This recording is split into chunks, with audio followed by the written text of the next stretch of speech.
اللهم ارزقنا فهما وحكمة العقل والرزق منك يا ارحم الراحمين.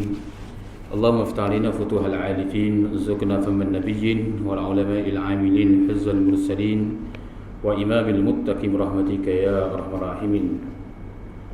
Alhamdulillah, syukur kita kepada Allah Subhanahu Wa Taala kerana kita dipertemukan lagi pada malam Jumaat yang dirahmati oleh Allah Subhanahu Wa Taala, yang merupakan sayyidul ayyam inda Allah yaumil Jum'ah, ila hari penghulu segala hari ataupun hari a'yadil mu'minin, ataupun dikatakan sebagai hari raya yang ketiga daripada orang mukmin, iaitu hari Jumaat. Kalau kita lihat hari raya bagi orang mukminin ada tiga lah.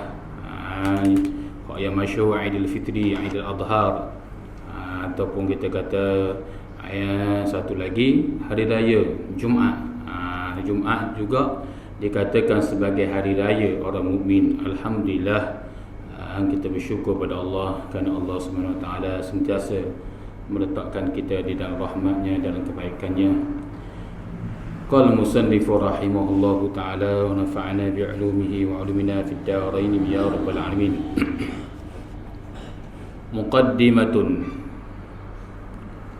Muqaddimatun fi bayanil muallimi wal murid. Muqaddimah ini pada menyatakan adab segala orang yang alim dan segala murid. Ketahui olehmu hai murid, tiada sah ilmu melainkan dengan adab, dan tiada sah adab melainkan dengan engkau ketahui segala kafiatnya yang adab.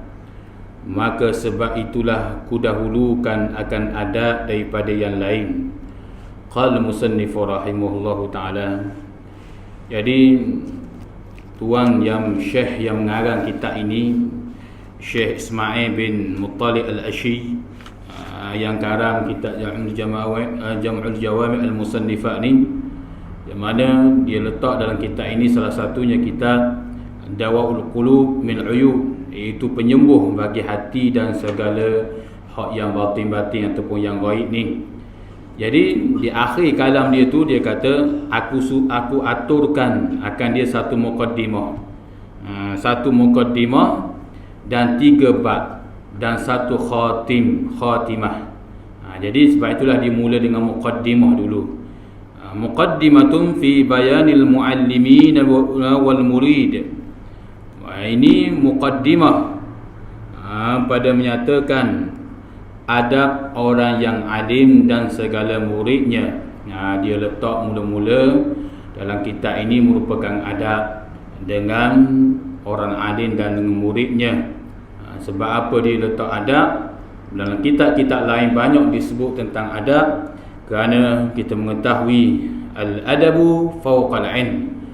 Adab itu lebih tinggi daripada ilmu. Sebab kalau ilmu banyak tetapi tidak ada adab, maka akan jadi seperti iblis, na'udzubillah min zalik. Yang kita sudah tahu bahawasanya iblis iaitu dia ni hebat. Langit mana dia nak pijak, bahkan beratus tahun dia duduk mengajar malaikat di atas atas langit tu. Malaikat pula bukan malaikat hak biasa, malaikat muqarrabin yang dekat dengan Allah Subhanahu Wa Taala. Tetapi oleh kerana dia tidak ada adab, maka kesudahan dia celaka. Dia mempertikaikan salah satu adabnya, iaitu dia mempertikaikan tentang kejadian Nabi Adam. Dia tidak ada adab dengan Allah Subhanahu Wa Taala. Al-Imam Syekh Qadir Jalani rahimahullahu taala pernah menyatakan bahawasanya aku lebih memuliakan orang yang beradab daripada orang yang banyak ilmu. Al-Imam Syekh Qadir Jalani. Begitu juga Al-Imam Al-Ghazali rahimahullahu ta'ala menyatakan aku sangat mulia kepada orang-orang yang mempunyai adab daripada orang yang mempunyai ilmu yang banyak tetapi tidak ada adab. Tetapi Al-Imam Al-Ghazali menyatakan aku sangat-sangat mulia Bila seseorang itu ada ilmu yang banyak tetapi penuh dengan adab, maka aku sangat-sangat mulia.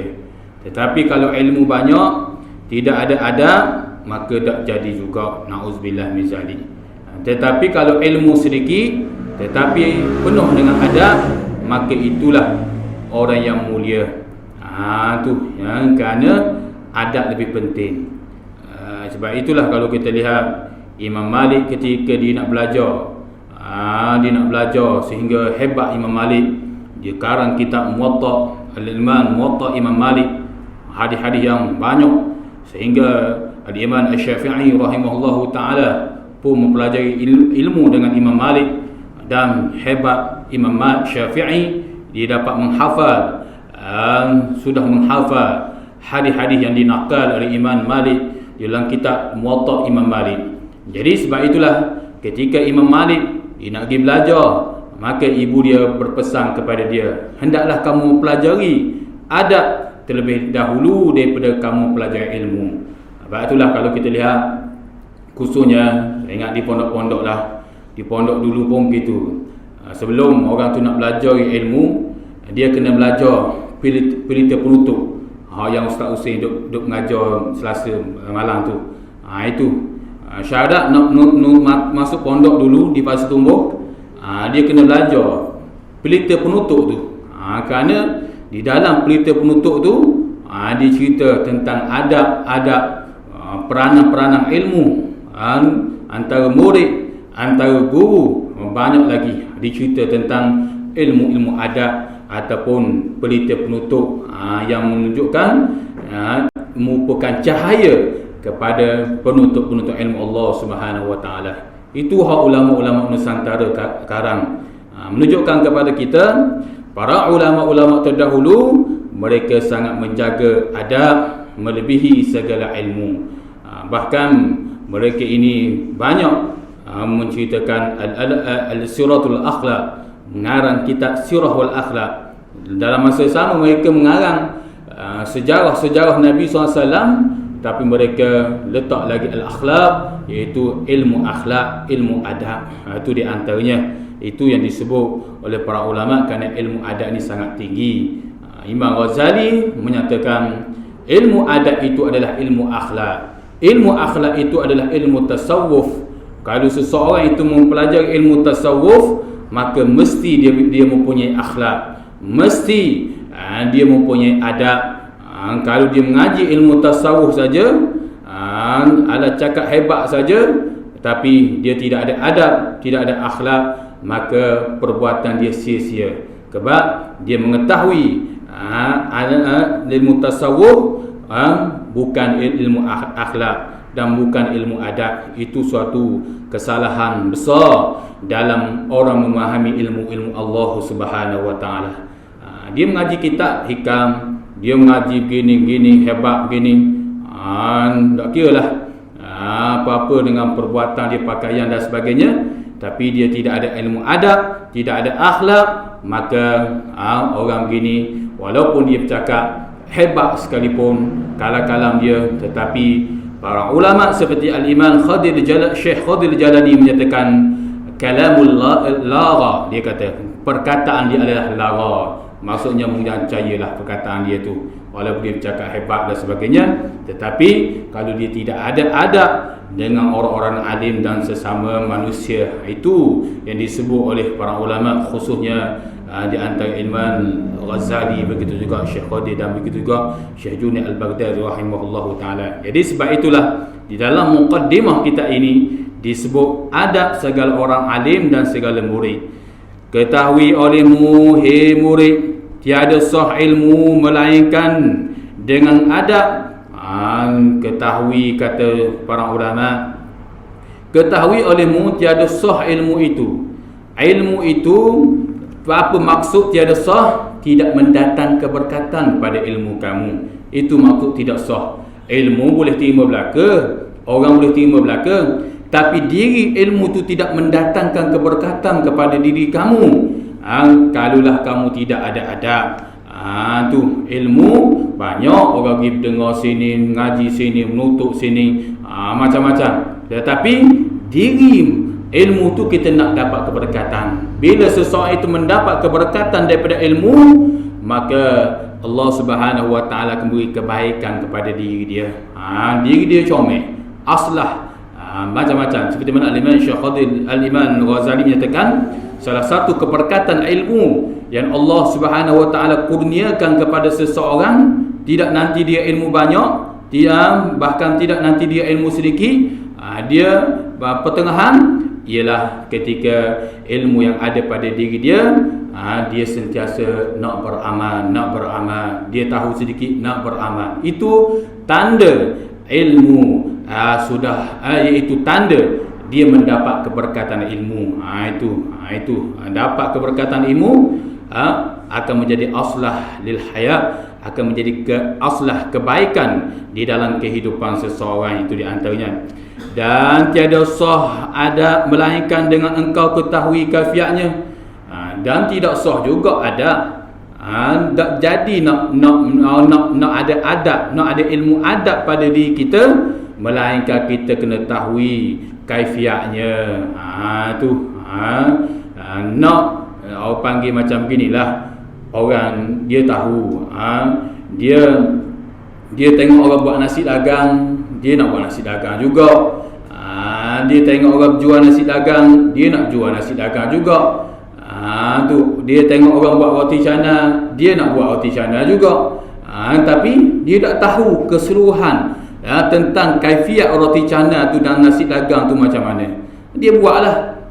Bila dia buat, roti canai dia jadi keras, ataupun kuah dia pun cair, kuah dia apa lagi, kuah-kuah dia dan lain tu tak jadi. Mana orang yang suka roti canai ni, hak pernah makan roti canai hak masyhur, dia kata tak jadi roti canai ni.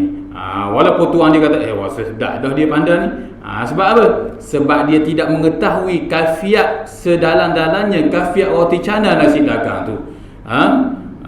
Tu macam beginilah dulu saya ingat. Dulu masa belajar dulu, ada seorang hamba Allah tu.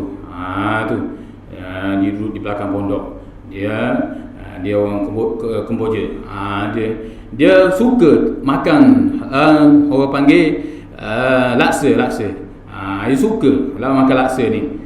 Bila dia suka makan laksa ni, dia belilah laksa. Dia tak tanya. Dia tak tanya orang kita ni, orang Melayu ni, macam mana buat laksa.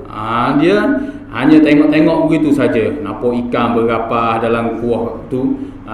Sekali dia bahankan keli. Tu. Pakar saya jemput saya makan pun rasa nak tu. Tapi kita tahan gitulah. Bahankan keli. Tu tengok. Sebab apa dia? Sebab dia tak tahu kaifiat nak buat laksa. Orang sepatutnya bahankan layang. Dia bahankan ikan keli dengan anyanya ataupun blender sekali.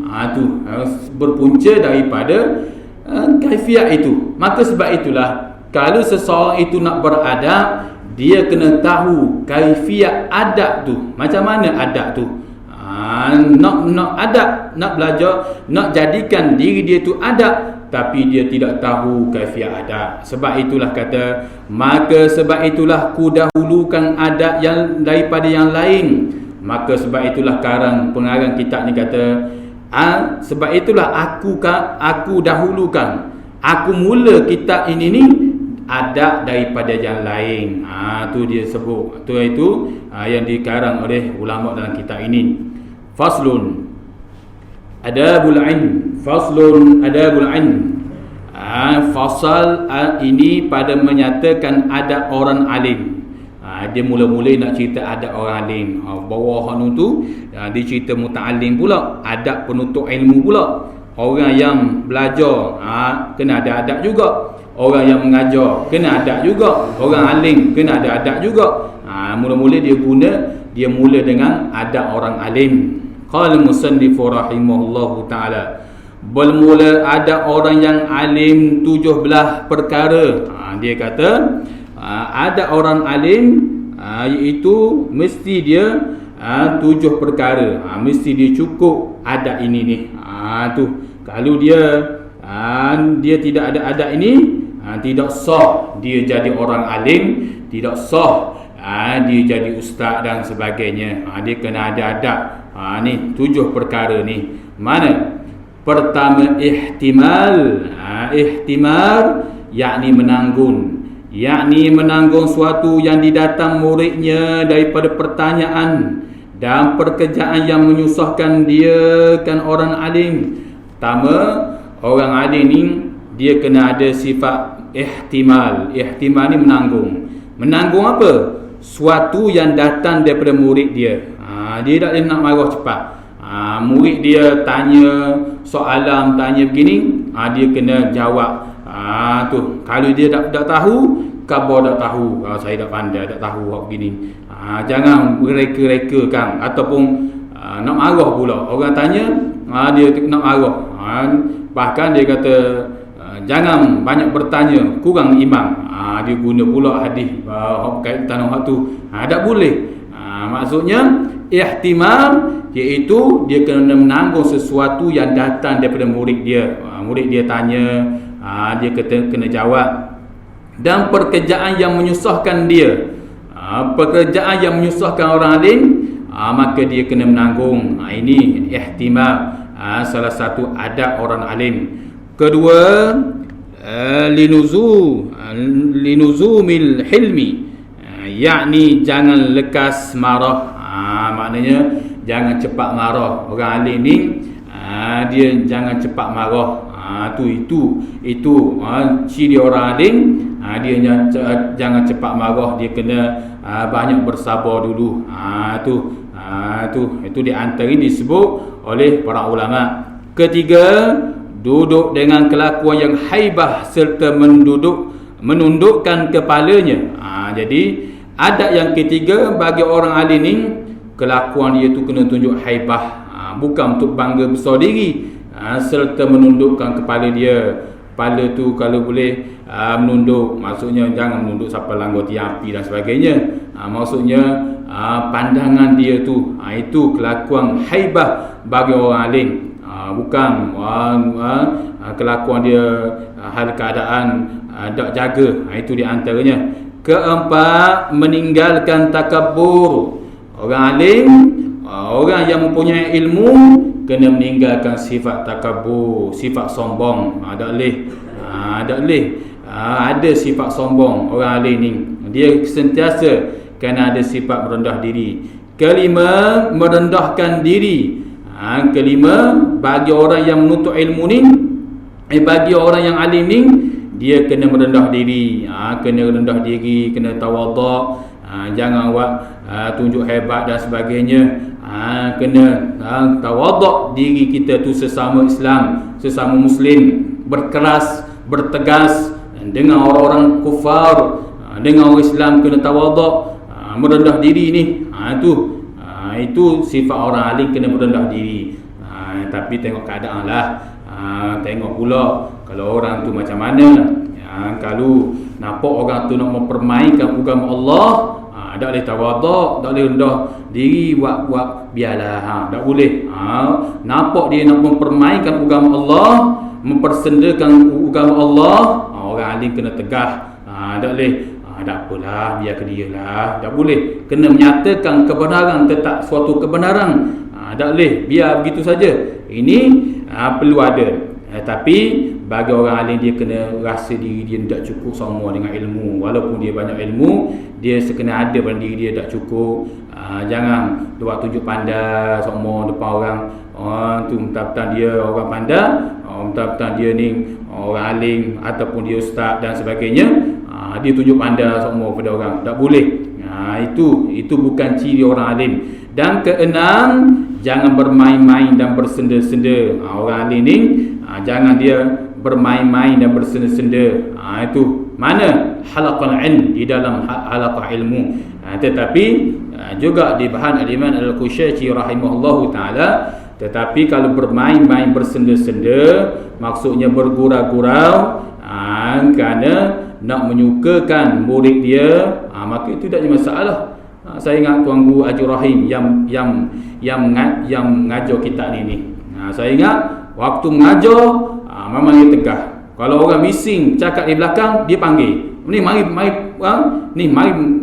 kamu main mengajar depan pula. Bisi-bisi dari belakang ni. Tu tak ada adab, dia kata main, kamu main. Edok saya tak boleh ngajar itu. Tu tuan guru Haji Rahim yang ngajar kita ni dia memang tegah. Tapi bila ada kenduri ke bergaul ke, dia bergaul, bersukaria sesama murid dia. Tu kadang-kadang dia tanya saya, dia kata ente nak balik bila? Kata minggu depan lah aku, insya-Allah. Minggu depan. Dia kata baguslah. Dia bersenda banyak lagi lah. Dia bergurau senda. Tapi di dalam majlis ilmu dia bertegah. Itu ada orang alim. Tu maknanya dia boleh, bukan maksud tak boleh bermain. Kerana bergurau senda yang tidak menjatuhkan martabat dia, maka dibolehkan, boleh. Tak boleh orang nak gurau tak bergurau langsung. Maknanya jaga standard formal. Tak boleh. Orang alim dia kena panggil bergaul dengan manusia. Bagaimana sifat Rasulullah SAW dengan para sahabat? Sifat Nabi SAW dengan para sahabat. Nabi SAW sehingga para sahabat seperti mana iaitu Talhah menyatakan, aku tidak ada suatu kawan ataupun sahabat yang lebih baik daripada junjungan besar Nabi Muhammad SAW. Kerana Rasulullah ni sentiasa menyuka para sahabat ni. Itu di antaranya itu. Maksudnya jangan bermain dan bersenda dengan cakap perkara yang merugikan. Cakap tak molek lah. Itu di antaranya disebut oleh iaitu para ulama. Ketujuh, kasih sayang dengan segala muridnya. Ke orang alim, dia kena ada sifat kasih sayang kepada murid dia, kena ada mahabbah, kena ada sifat ihsan. Dengar murid dia ada sakit dan sebagainya, sentiasa berdoa, ataupun banyak lagi lah. Tu kena ada sifat kasih sayang. Itu seorang guru tu. Tak boleh iaitu ada sifat nak marah, benci dan sebagainya. Seorang guru, seorang muallim, orang alim, dia kena ada kasih sayang. Kerana sebab apa dia kena ada kasih sayang? Seperti mana disebut Imam Ghazali, kerana murid dia dan orang yang mempelajari ilmu daripada dialah suatu hari nanti akan meminta pertolongan syafaat daripada orang alim itu sendiri. Itu di antaranya. Kedelapan, di antara lagi daripada iaitu 17 perkara ni, ada orang alim ni, iaitu perlahan-lahan atas pertanyaan orang yang bebal. Iaitu kena halu-halu keadaan, kena perlahan-lahan atas pertanyaan orang yang bebal. Orang yang bebal ni orang yang bodoh. Kena maksudnya kena sabarlah. Pertanyaan orang bodoh, kadang-kadang bebal ni orang bodoh lah, orang kurang, dia tanya begini, kadang-kadang perkara tak masuk akal begini. Tak boleh. Bila orang bebal, orang yang kurang ataupun orang yang nak menjinak dengan agama tanya perkara hak yang mudah, kadang-kadang dia tanya juga. Tak boleh. Dia kata, awak ni hak perkara begitu pun awak tak boleh jawab. Anda tu, awak begitu pun awak tak tahu. Apalah awak ni? Tak boleh. Orang alim dia kena berlapang, kena sentiasa sabar. Kesembilan, menunjukkan segala orang yang jahil dan jangan iaitu dan jangan apa tu?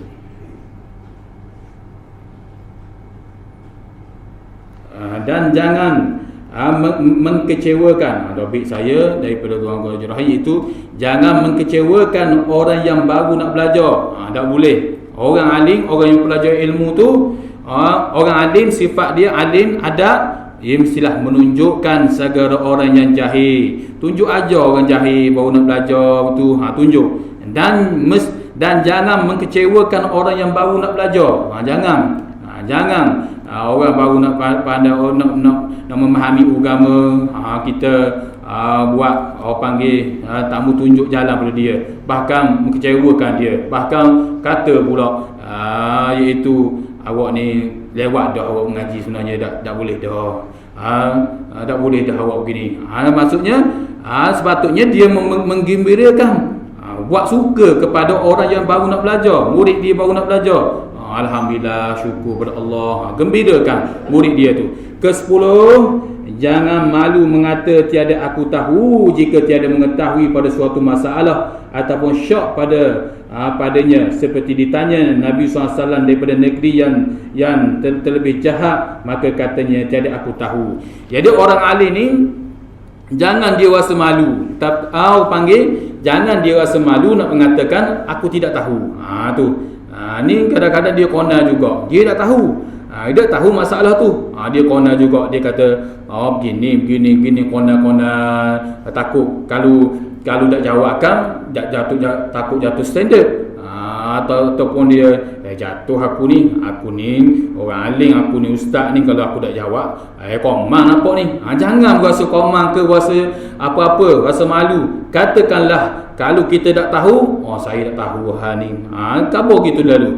Jangan duk kona-kona tak lain. Jangan sama sekali. Seperti mana pernah di suatu hari ditanya kepada Rasulullah SAW tentang sebuah negeri yang jahat tu. Adalah kisah yang panjang. Bagaimana Rasulullah negeri ini gini-gini. Rasulullah kata tiada aku tahu. Rasulullah kata aku tidak tahu. Itu Nabi SAW. Ceritanya cukup panjang. Ke-11, hendaklah bersungguh-sungguh berhadap kepada orang yang bertanya.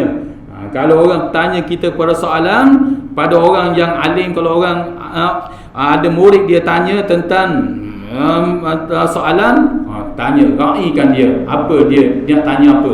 Jangan maknanya menyusahkan dia. Ke-12, menerima dalil daripada murid yang membenarkan akan kata dirinya, dan jangan menolak akan dia kerana malu kerana mengikut yang benar itu wajib. Jangan kalau murid dia orang alim ni, dia kena terima. Kalau murid dia kata Tok Syekh ataupun ustaz, ni ustaz khabar tadi tu tak betul ni, hak gini ni, mesti dia menerima. Menerima kebenaran. Cek betul ke tak hak apa murid dia khabar ni. Kalau betul hak murid dia khabar tu, dia kena menerima suatu kebenaran. Dia kena menerima. Jangan menolak akan dia kerana malu. Jangan menolak murid dia kerana malu. Sebab murid dia khabar tu hak sungguh. Kalau murid dia khabar hak sungguh. Tapi kalau murid dia khabar hak tak betul, ataupun menyebarkan suatu fitnah, membuat suatu dosa, orang alim dia tak boleh membiarkan. Dia mesti menegahkan. Dia mesti menyatakan suatu kebenaran. Tak boleh membiarkan kerana takut apa yang diberitahu oleh murid itu menjadi jariah, menjadi suatu dosa yang berkekalan. Itu tanda maknanya kalaulah suatu kebenaran, dia tegur guru dia, dia tegur orang alim, dia khabar orang alim ni tak betul, bisa kata dia tu guru tak syekh tak betul, tak syekh kata gini ataupun mufti khabar gini, maka tiba-tiba mufti tu cek betul tak, ataupun tu guru khabar tengok tak betul ni, maka kalau betul tak betul, maka dia kena menerima. Tetapi kalau hal keadaan murid dia tu sudah bagi tahu dah, sebar dah kepada orang lain tentang guru ni tak betul, ni orang ni tak betul, ustaz ni tak betul, gini tak betul, maka ketika itu orang alim seperti mana dibahaskan al-Imam Abu Hasan Asy-Syadzili dalam kitab Al-Ashqa wa Awliya, menyatakan orang alim ketika itu tak boleh membiarkan, dia kena bertegah. Soal murid dia terasa hati ke apa, itu terpulang kepada murid dia sendiri. Itu ya, kerana kebenaran. Sebab apa? Orang alim ni tak boleh kena terima suatu kebenaran daripada murid dia ni kerana mengikut yang benar itu wajib kena terima kebenaran ni. Itu yang disebut oleh pengarang kitab kita ini. Qala musannif rahimahullahu taala. Ke-13, jangan malu daripada kembali pada masalah yang sudah tersalah. Jangan orang alim ni kalau dia ada tersalah dengan masalah-masalah yang dia nyatakan dalam kitab ke ataupun dia mengajar dan sebagainya, jangan malu daripada kembali pada masalah yang sudah tersalah. Jangan, kena terima. Orang tegur, jangan, ataupun dia tak boleh nak baca, jangan malu bertanya. Tu jangan. Jangan merasakan doktor, aku nak tanya, aku ni hebat dah sini, jatuh maruh aku. Jangan ada sifat orang alim. Sebab orang alim ni dia bukan nabi, ataupun dia ni ada kelemahan dia. Kadang-kadang ada dia baca betul, kadang-kadang ada dia tersalah. Maka jika apa-apa yang kita muskil tentang pemberian apa dia beritahu, maka kita kena kena khabar, kena tanya dia. Jangan malu bertanya. Ada seorang hamba Allah ni, jiran kita ni lah, baru ni alhamdulillah lah, dia tanya bagi hadis Nabi SAW. Saya baca berkaitan dengan Nabi SAW menyatakan tentang makan berjamaah tu. Nabi SAW menyatakan lazim fa'ajma'u ala ta'amikum, lazimlah kamu makan berjamaah. Sentiasa, kerana di situ ada keberkatan, dan ucaplah yubarik fi bismillahirrahmanirrahim, dan baca bismillahirrahmanirrahim. Dia tanya, saya nak tanya, dia kata makan berjemaah tu kira ni makan atas talang belaka ke, makan atas talang belaka ke, ataupun saya ambil pinggang makan seorang-seorang situ. Saya kata makan berjemaah ni tak kira, tak nanti makan atas talang, waktu situ ada. Tu maksudnya dia alhamdulillah dia berani bertanya. Dia mungkin dia ada kot. Alhamdulillah ni apa yang kita muskil berkaitan dengan penyampaian, tak kiralah siapa saja, hatta daripada saya ni bukan orang alim, ustaz pun bukan, panggil saya ni orang kampung, cuma boleh ngajar sikit-sikit, baca-baca sikit-sikit, tu pun baca hak siap dah, tak pandai. Jangan kata saya ni orang alim, saya ni ustaz, dak. Saya ni orang kampung, boleh baca sikit-sikit, tu pun baca hak orang sedia dah. Jadi apa-apa orang lain bagi tahu apa-apa, kita ada muskil, maka kita tanya, nak tahu. Tu macam mana begini. Itu lebih afdal, lebih bagus, lebih baik. Kerana nak mengetahui tentang ilmu tu.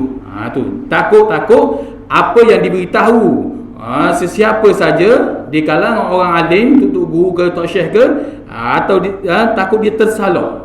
Takut kita kena tanya dia. Hak kita muskil, takut hak dia khabar tu tersalah.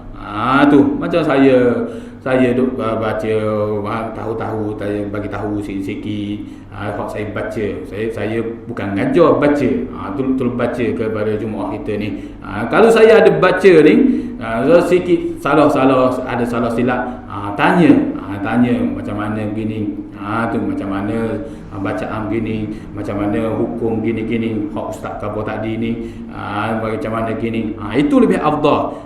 Dan orang hak yang bila ada orang bagi tahu begitu pada dia, maka jangan malu ya untuk kembali kepada masalah yang tersalah kalau dia salah sungguh. Tapi jangan buat jariah. Jariah jangan sama sekali. Kalau ada, tak kira lah siapa saja, ada kesalahan di kalangan orang alim ke, ustaz ke, ataupun saya ni orang baca, walaupun saya ni bukan ustaz tapi saya dikatakan sebagai orang yang baca, jika ada tersalah silap, maka mari jumpa molek, cakap molek gini, macam mana hukum gini. Jangan sama sekali buat jariah. Buat jariah, sebab itulah jariah, saya tak redha. Sebab apa saya tak redha? Sebab dia buat dosa. Maksiat dia buat tu. Dia sebo ke orang kata begini, baca tak betul, tak kena, tak kena. Sebab tu saya tak redha. Bukan saya tak redha diri dia, sebab saya tak redha sebab dia melakukan dosa. Mana boleh kita redha orang yang melakukan maksiat. Jariah. Jariah tu bertali. Kata hak ni tak betul, baca begini, menyebabkan bertali-tali baca. Tak boleh begitu. Afdal, mari tanya apa baca, baca begini, apa jadi gini. Jika saya tersalah, maka kena menerima, jangan malu untuk kembali kepada kebenaran. Sebab itulah kalau dalam WhatsApp saya ni banyaklah. Ahli Jumaah lain banyaklah. Kadang-kadang adalah dia kata Assalamualaikum Ustaz baca ni gini-gini. Lepas tu saya berpandukan, ingat arwah Tuan Guru duk bagi tahu semua dulu, jangan adab kita orang yang menuntut ilmu ni, adab orang kita ni, orang yang baca ni, kita kena menerima akan kesalahan kita. Tak boleh mana kona juga kona tak murui napok jatuh ni memang tu tak boleh. Itu bukan adab di kalangan para alim ulama yang disebut di dalam kitab ini, bahkan dari kitab-kitab lain. Ke-14, menegah orang yang mengajar daripada ilmu yang tiada memberi manfaat. Ke-14, orang alim dia kena tegah orang daripada mengajar ilmu yang tidak memberi manfaat. Kena larang. Mengajar tapi bukan ilmu yang bermanfaat. Itu peranan orang alim, kena bagi tahu. Kena ambil cakna tentang orang yang mengajar ilmu ni yang tidak memberi manfaat. Kena bagi tahu. Ke-15, menegah orang yang diajar yang maksud lain daripada kerana Allah. Tu kena adab orang alim ni, dia kena bagi tahu kepada murid dia, belajar ni bukan maksud yang lain daripada Allah, mesti kerana Allah Subhanahu Wa Taala. Kena menuntut ilmu ni mesti kerana Allah, bukan kerana maksud yang lain daripada Allah Subhanahu Wa Taala. Hak ni dia kena dia kena bagi tahu diri menuntut ilmu ni mesti kerana Allah Subhanahu Wa Taala, bukan yang lain. Ke-16, menegah orang yang ajar fardu kifayah dahulu daripada selesai fardu ain. Dia kena, orang alim ni, orang-orang banyak ilmu di kalangan alim ulama, ustaz dan sebagainya, dia kena tegah orang yang belajar fardu kifayah. Fardu ain tak selesai lagi, sah semayang, semayang tak betul, ambil air semayang tak betul, tak boleh. Dia kena larang. Kena pelajari ilmu fardul ain. Wa ta'allaman ilman yusahhi ta'atan, ilmu yang mensahkan ketaatan. Tu ilmu fardul ain. Dan bermula ilmu yang fardul ain itu ilmu fiqh yang dapat tiada. Itu apa itu ilmu fardul ain? Iaitu ilmu fiqh. Kita tahu semayang sah betul, ambil semayang betul, cara puasa betul, puasa Ramadan betul, cara niat mana, tahu apa begitu. Tak perlu ngaji banyak. Hak ngaji banyak tu melebihi fardhu kifayah dah tu. Hak yang penting fardhu ain tu. Dan ilmu tauhid, dan tahu ilmu tauhid, keesaan Allah, Allah tu wujud bagaimana Allah, sifat qidan Allah, sifat mukhalafatul lil hawadis Allah, tu sifat harus bagi Allah, sifat yang wajib bagi Allah, sifat mustahil bagi Allah, sifat yang wajib bagi Rasul, sifat mustahil bagi Rasul, sifat yang harus bagi Rasul. Kena tahu hak begitu tu. Itu di antaranya. Dan ilmu tasawuf yang tiada dapat, kena mengaji. Ilmu fiqh, ilmu tauhid, ilmu tasawuf. Ilmu tasawuf ni ilmu adab lah. Tahu penyakit-penyakit batin, sifat mazmumah ada berapa, sifat mahmudah ada berapa, sifat mahmudah syukur, sabar, zuhud, tu banyak lagi yang di dalam kitab Penawati tu. Sifat mazmumah tu riya, ujub, takabur, hasad, dengki, banyak lagi. Ke-17, beramal ia seperti ilmunya supaya diikut oleh muridnya. Iaitu ke-17, orang alim ni dia kena beramal ia ilmunya seperti yang diikut oleh muridnya. Supaya orang alim ni dia kena beramal dengan ilmu dia, iaitu supaya murid dia tengok ni jadi ikutan juga. Itu penting. Bagi orang alim dia kena beramal. Kalulah orang alim tidak beramal, murid dia beramal, komang malah situ nampak komang. Tu ni orang alim. Orang yang mengetahui ilmu dia tidak beramal tapi murid dia beramal, maka rugi situ, komang. Komang lah organ kita panggil komang. Itu di antaranya. Faslun fi adabil muta'allim. Selesai kita adab orang alim. Kita nak masuk pula pada adab. Faslun fi adabil muta'allim, ada orang yang menuntut ilmu pula. ada sebelah perkara. Pertama, mendahulu memberi salam akan gurunya. Kedua, jangan banyak kata di hadapan gurunya. Ketiga, jangan dikatakan yang lain ditanya oleh gurunya. Keempat, minta izin daripada gurunya ketika hendak bertanya.